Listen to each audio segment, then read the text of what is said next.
이 12절은 11절에 그 선언하는 은혜를 통해서 이겨나가야 할 것들을 우리에게 알려주는 내용입니다. 선언하는 은혜는 뭐죠? 선언하는 은혜는 이제 우리 12장 그 6장 1절에 보면 뭐예요? 은혜를 더하게 하려고 죄에 거하겠느냐 이렇게 물어보죠, 바울이. 은혜를 더하게 하려고 죄에 머무를 수 없는 이유를 설명해 주는 그런 말씀이에요. 그래서 11절 우리 한번 같이 읽어볼게요. 이와 같이 너희도 너희 자신을 죄에 대하여는 죽은 자요 그리스도 예수 안에서 하나님께 대하여는 살아있는 자로 여길지어다. 죄에 대해서 죽은 자요. 예수 그리스도 그 안에서는 하나님께 대해 산 자라는 그 고백, 그 선언의 은혜를 통해서 우리가 이겨나가야 할 것들은 뭐냐면 우리 12절에 나오는 이 말씀대로 뭐예요? 죄가 죽은 몸을 지배하지 못하게 해서 그 몸의 사욕, 즉 뭐냐면 이 사욕이 뭐냐면 개인적인 욕망이에요. 정욕, 이렇게 뭐 표현할 수 있겠죠. 정욕에 순종, 즉 굴복하지 못하게 만들어야 된다. 그것들을 이겨내야 된다는 거예요. 그리고 13절은 뭐예요? 이렇게 선언하는 은혜를 통해서 우리가 이루어 나가야 할 것들을 알려주고 있어요. 그래서 뭐라고 얘기하냐면 지체는 뭐예요? 몸이에요. 몸을 불의의 무기, 그러니까 뭐 연장이나 그런 도구로 죄에게 주지 말고, 몸을 그런 죄에게 주지 말고 부활하신 예수 그리스도처럼 뭐예요? 몸을 뭐의 무기로? 의의 무기로 하나님께 드리라는 거예요. 그래요. 의의 무기로 우리가 이제 여기 보면 하나님께 드리라고 했는데, 이 의로움, 이 성경에서 말하는 의로움은 도대체 무엇인가? 우리가 한번 알아봐야 되겠죠. 자, 구약에서는 이 의를 채테크라고, 채테크. 이게 뭐냐면 곧다라는 의미예요. 곧다. 그리고 신약에서는, 헬라에서는 디카이오수네, 이렇게 하나님 앞에서 올바른 상태를 얘기를 하는 거예요. 그래서 이 이제 성경에서 말씀하시는 이 의로움을 네 가지로 얘기를 한번 해볼게요. 앞에 두 가지는 이제 구약에서 말하는 거고, 뒤에 두 가지는 신약에서 얘기하는 거예요. 그래서 첫 번째 관계의 올바름을 얘기하는 거예요. 의가. 세상에서의 의로움은 뭐라고 우리가 알 수 있죠? 세상에서 의롭다, 어느 법률이나 기준을 얼마나 잘 지켰는지에 대해서 우리가 평가하잖아요. 그 사람, 그래서 그 평가에서 이 사람은 의롭다, 의롭지 못하다, 의인이다, 이렇게 얘기를 하잖아요. 근데 성경에서는 뭐라고 얘기하냐면 그 관계의 올바름으로 평가를 한다는 거예요. 의로운 것을. 그럼 누구와의 관계냐? 하나님과의 관계를 얘기하는 거예요. 창조주이신, 우리를 창조하신 하나님을 온전히 신뢰하느냐 아니냐. 온전히 신뢰한다면 하나님이 나를 주관하시는 분이라는 것을 인정하느냐, 하나님의 주권을 인정하고 있나가 그 하나님과의 관계를 인정을 하는 거예요. 그리고 또 왜? 이 관계를 통해서 확장되어서 이웃과의 관계도 이루어지는 거예요. 이웃과의 관계는 어떻게 이루어져요? 내 공동체 안에서 이웃에게 마땅히 행해야 할 책임과 사랑을 다하는가. 이게 뭐냐면, 예로 이제 고아나 과부, 구약에서 보면 고아나 과부는 약자들이잖아요. 나그네들, 이방인들, 약자들이죠. 그 사회적 약자들에게 내가 얼만큼 배려를 하는가, 그 사람들을 어떻게 돌보는가, 이게 의로움이란 말이에요. 그리고 두 번째가 뭐냐면 하나님이 의의 기준이라는 거예요. 다른 게 기준이 아니라 하나님 자체가 의의 기준이라는 거예요. 하나님이 하시는 일은 다 뭐다? 의롭다는 거예요. 의롭다는 거. 그래서 하나님의 의로우심은 변하지 않는다. 공평하고 정의로우신다는 것을 우리가 믿는 거예요. 그래서 하나님은 악을 묵인하지 않으시는 거예요. 공의로 이렇게 심판하시지만 동시에 어떻게 해요? 하나님이 하신 약속 있잖아요. 언약을 꼭 지키시는 그런 신실하심으로 그 의로움을 우리에게 나타내신다는 거예요. 그러니까 하나님은 하나님이 말씀하신 것들은 어떻게 해요? 다 지켜주시고. 그래서 하나님이 말씀하신 내용들이 다 어디 있어? 성경에 있잖아. 그래서 우리가 성경 말씀을 믿고 살아가는 거예요. 변하지 않으니까. 그리고 이제 신약에서 얘기하는 거, 세 번째, 네 번째는 신약에서 얘기하는 건데, 자, 믿음. 자, 믿음을 제가 뭐라고 그랬죠? 맡기는 거라고 얘기했잖아요. 맡기는 거. 나를 맡기는 거죠. 믿음으로 얻는 의라는 거예요.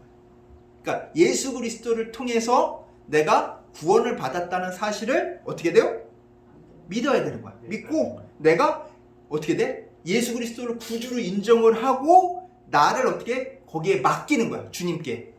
맡기는 그런 믿음을 통해서 내가 뭘 얻어요? 의를 얻는 거야.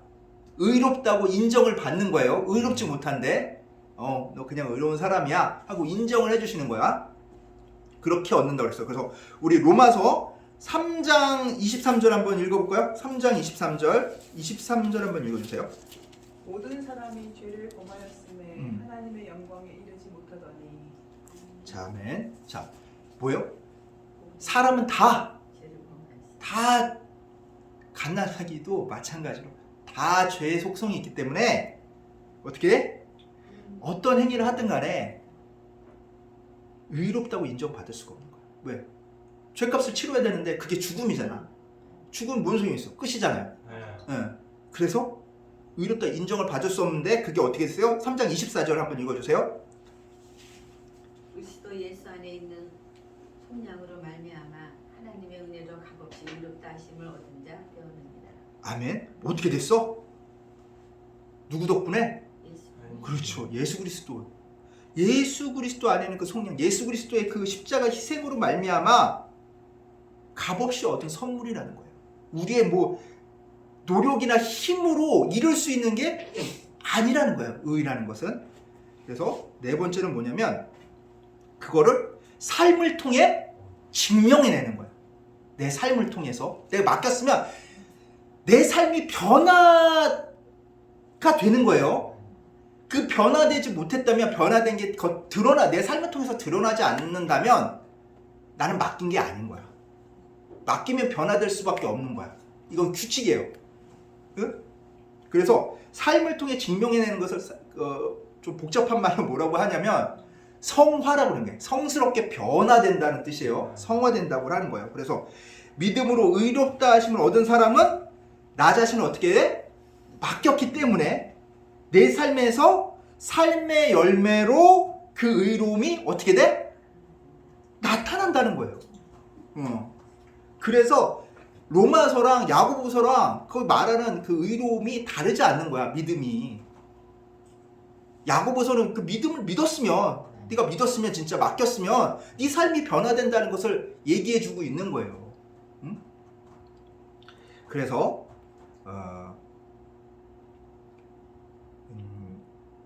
하나님께 나를 맡기는 거, 그걸 또 다른 말로 표현하자면 순종이라고 얘기도 하잖아요. 순종하면은 하나님의 뭐가 돼? 의의 무기가 되는 거예요. 무기, 도구가 되는 거예요. 하나님의 의로운 도구가 되는 거예요. 의로운 무기가 되는 거예요. 그래서 하나님의 공의와 정의를 실천하는 삶이 드러나는 거예요. 내가 나를 통해서 하나님께서 어떻게 돼? 보여주시는 거니까. 그때 그러면 내 능력은 저는 능력이 없는데요. 그 능력을 누가 준다고요? 그렇지. 예수님이 누구를 통해서?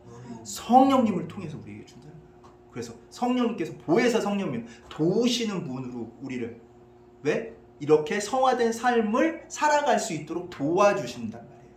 그래서 우리는 뭐해? 뭐만 있으면 돼? 맡기고자 하는 마음이 제일 중요한 거예요. 내가 못 맡기잖아요. 못 맡기잖아. 하나님 내가 다 맡기고 싶은데 못 맡기. 그것도 맡기는 거예요. 그 못 맡기는 마음조차 맡기는 게 진짜 맡기는 거야. 내 능력으로 맡기지 못하니까 나의 믿음 없음을 도와주옵소서라고 고백을 하는 거예요. 그렇게 맡기는 거예요. 자, 그래서 의로움은 의의 기준이신 하나님과의 올바른 관계를 누구를 통해? 예수 그리스도를 통해서 맺고 그 의로움을 예수 그리스도를 통해서 선물을 받고 우리가 의인이 되었으니까 선물을 받아서 뭘로 드러나? 내 삶으로 드러나는 게 뭐다? 의로움이다 라고 말할 수 있는 거예요. 자, 우리 이제 의로움에 대해서 다 아셨죠? 자, 이제 반대로 자, 주님께 나를 맡기지 못할 때는 우리가 뭐의 도구로 사용되어 줄 수 있을까? 자, 뭐로 나왔어요? 죄, 그렇죠. 불의의 도구로 사용되죠. 불의의 무기로 사용되어진다고 나오잖아요. 그렇죠? 자, 13절에 나오잖아. 불의의 무기로 사용되지. 응?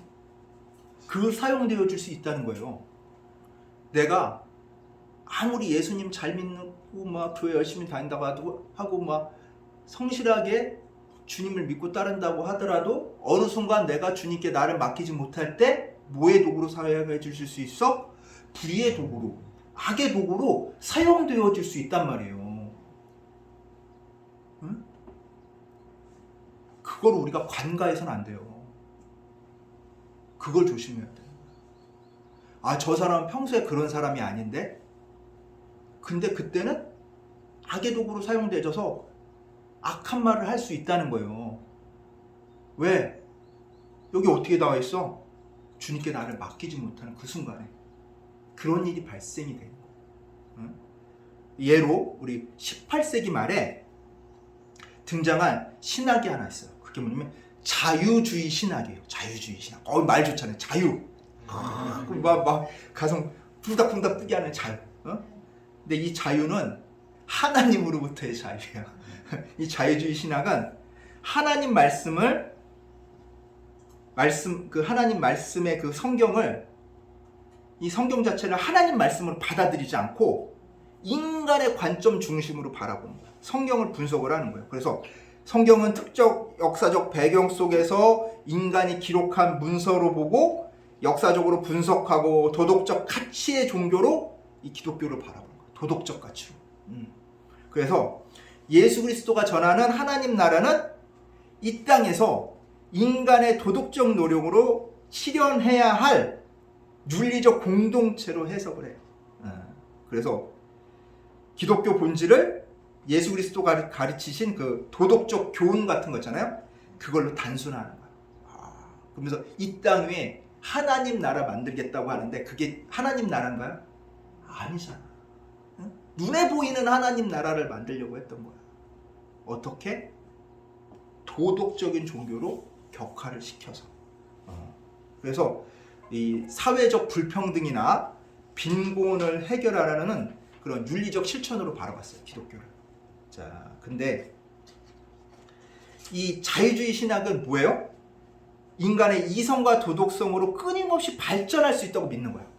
우리는 인간이니까, 우리가 이성을 가지고 합리적인 사람들이니까 우리는 충분히 주님이 원하시는 그런 그 도덕적 가치를, 도덕적 교훈들을 충분히 따라서 살 수가 있어 라고 바라보는 거예요. 그것을 통해서 이 땅에 뭘 건설할 수 있다고 생각했어요? 하나님 나라를 건설할 수 있다고. 기억하실 줄 모르지만 옛날에 성시화 운동이라고 아세요? 들어보셨나요?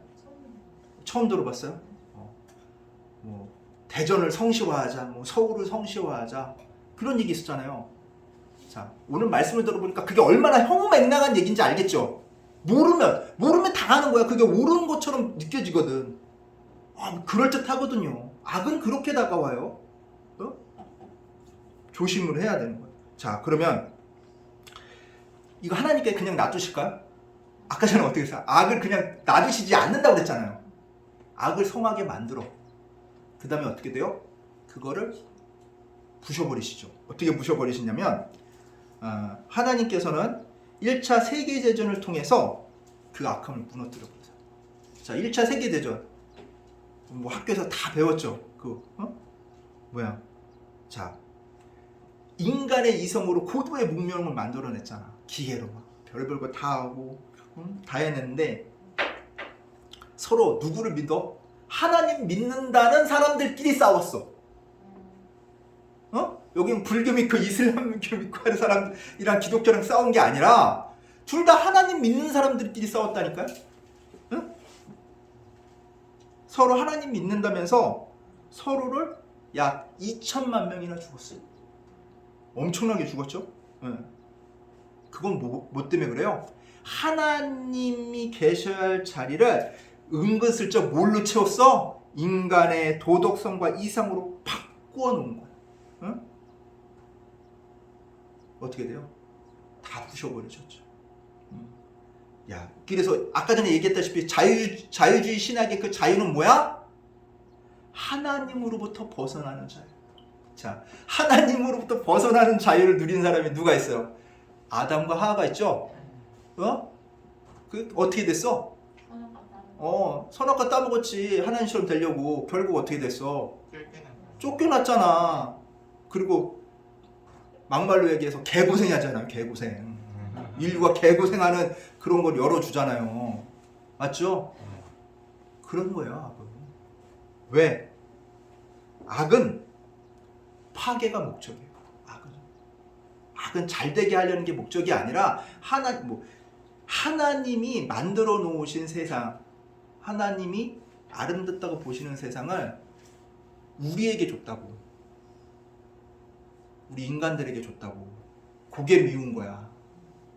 그러니까 어떻게 하고 싶어? 다 파괴하고 싶은 거예요. 누구 손으로? 우리 인간들 손으로 파괴하게 하려. 우리는 그걸 기억을 해야 돼요. 자. 그럼 반대로 자유민주주의, 우리 자유민주주의 얘기하잖아요. 이 자유민주주의의 자유는 뭘까요? 이건 하나님이 주신 자유를 뜻해요. 하나님이 우리한테 허락해 주신 자유예요. 그 악이 압제하고 파괴하고 했던 그 자유를 하나님께서 우리에게 주신 자유라니까.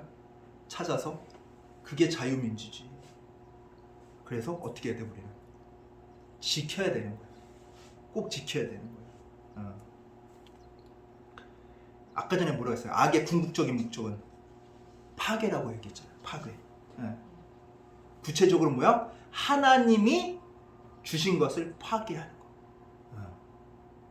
근데 우리가 누리는 이 모든 건 다 뭐예요? 누가 주신 거야? 그렇죠. 하나님이 주신 거예요. 이 우리가 누린 모든 것을 다 파괴하기 원한다니까. 그래서 온갖 유혹으로 선악과를 먹게 했듯이 그럴싸한 궤변으로 뭐예요? 본질을 흐리고 미혹을 한다는 거예요. 악은. 자, 지금 뭐 보면 뉴스 같은데 보거나 아니면 우리가 인터넷 이런 것으로 보면은 뜨짓는 분들이 이제 뭐 참정권 침해, 부정선거, 재선거, 당열투표, 수개표 이 외치는 이유는 뭐예요? 담당자 그거 선관위 뭐 그 담당자 처벌 같은 희생양으로 일을 마무리하려는 것이 아니라는 거예요. 하나님이 주신 자유를 그것을 실현하는 자유민주주의의 참정권이라는 권리를 다시 찾고자 하는 거라. 근데 이 본질을 흐리는 방송이나 주장은 뭐예요? 악의 도구, 불의의 무기로 사용되어지는 사람들이 하는 거예요. 이런 사람들한테 이런 주장에 미혹되지 않도록 조심하고 주의를 해야 됩니다. 하나님 말씀은 우리가 삶 속에서 지켜나가야 돼요. 따로 떨어진 게 아니에요. 분별력을 키워야 돼요. 특히 이렇게 본질에서 벗어난 그런 얘기를 하는 사람들, 대상이나 목적, 출발점을 바꾸는 사람들이 있단 말이야. 미혹시켜서 야 이거는 다른 문제 아니야? 하면서 본질을 흐리는 사람들이 있단 말이에요. 그런 사람들을 특히 조심해야 돼요. 악은 너무나도 그럴싸하게 얘기해요. 들어보면 그게 맞는 얘기 같아. 한 예로 뭐가 있냐면 이제 프랑스에 가서 프랑스 사람이 길거리 휴지를 막 쓰레기를 버리더래요. 그래서 그 사람이 아니 당신 왜 길거리에 이렇게 쓰레기 버리냐.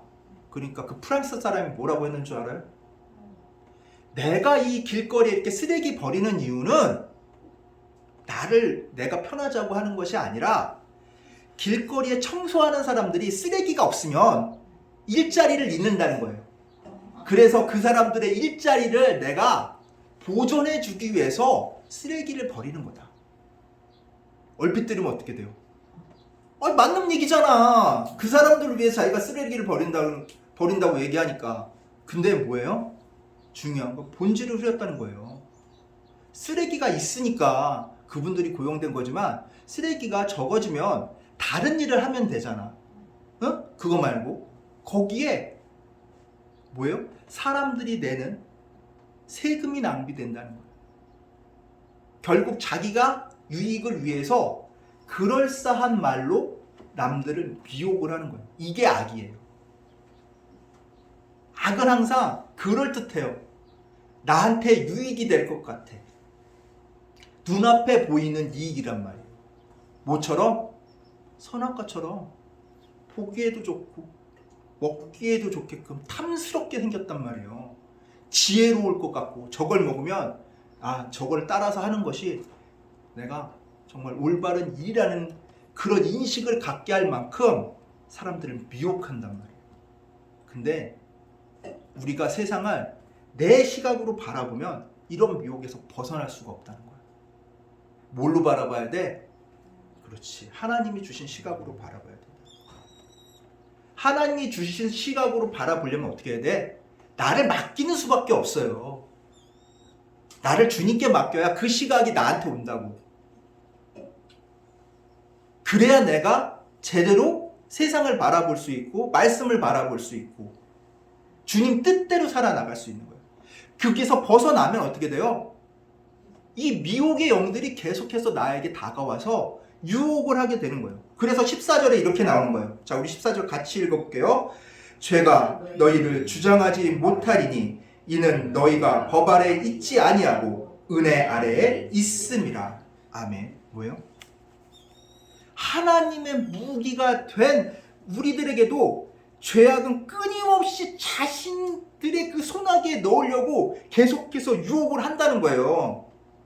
그래서 뭐야? 죄가 너희를 주장하지 못해. 그래도 너희가 하나님의 무기로 있으면 죄가 너희 손아귀, 이 주장이 내 말을 주장하는 그런 것이 아니라 이 자신의 손아귀에 넣는 거예요. 손장자예요. 자신의 손아귀에 넣으려고 한단 말이에요. 거기에 우리가 빠지지 않는다는 거야. 그 미혹에.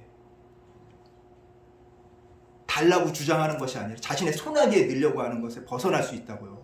우리가 주님의 무기가 됐어요. 왜 그러냐면 너희가 뭐 아래 있지 않고 뭐에 속하지 않고 법에 속하자. 율법은 뭐라고 했어요? 정죄한다고 그랬죠. 너 이거 잘못된 거야. 알려주는 거에 법이라고 그랬잖아. 그러니까 실수할 수 있다고 그랬잖아. 지난번에. 우리가 암만 그리스도인으로 살아가지만 내가 잘못하는 게 있을 수 있어요? 없어요? 있다고 그랬잖아. 그것을 뭐야? 선언하는 은혜를 통해서 극복해야 된다고 말씀드렸죠. 근데도 어떻게 돼? 얘네들을 계속해서 공격을 하는 거야. 야, 너 그래도 옛날에 잘못한 거 있잖아. 그러면 어떻게 되는 거야? 걱정하지 말라는 거야. 뭐 때문에? 너가 너를 정죄하는 율법에 속한 것이 아니라 어디에 속했다고? 은혜 아래에 있다는 것. 하나님의 은혜에 속했다는 거야, 우리가. 다른 게 속한 게 아니라 하나님의 은혜에 속해 있기 때문에 우리가 그 악의 계교를 어떻게 할 수 있다? 이겨낼 수 있다. 방법은 하나. 나를 맡기면 돼. 맡기고 내가 뭐의 도구로? 주님의 도구로. 의의 무기가 되어 싸우는 거야. 누구랑 싸워? 악과 싸우는 거야.